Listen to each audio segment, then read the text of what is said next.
अब मैं दावत सुनने देता हूँ हाफिज साकिब साहब को तराना के लिए वो आए और तराना पेश करें। और इसके बाद जो है दो प्रोग्राम और बच्चे हैं, दो प्रोग्राम एक कॉमेडी का प्रोग्राम भी है इंशाअल्लाह।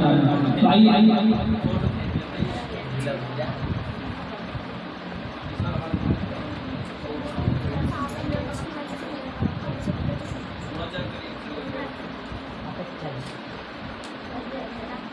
अस्सलामु अलैकुम व रहमतुल्लाहि व बरकातुहू।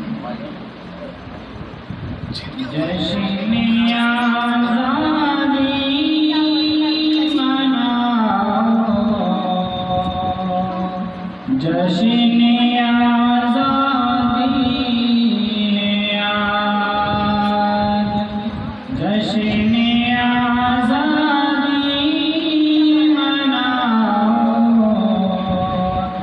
जश्न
तैयार हो जाओ तराना वाले, उसके बाद निकाह के लिए तैयार हो जाओ।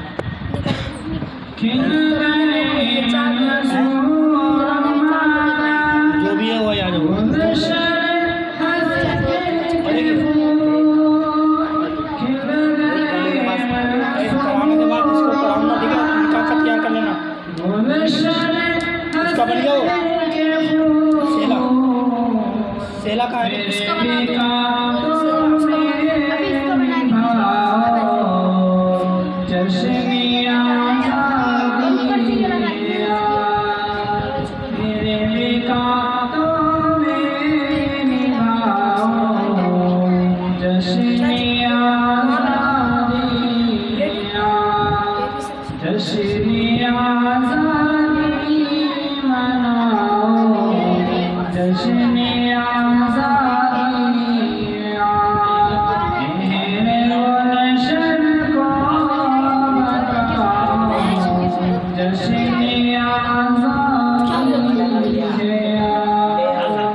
माशाअल्लाह।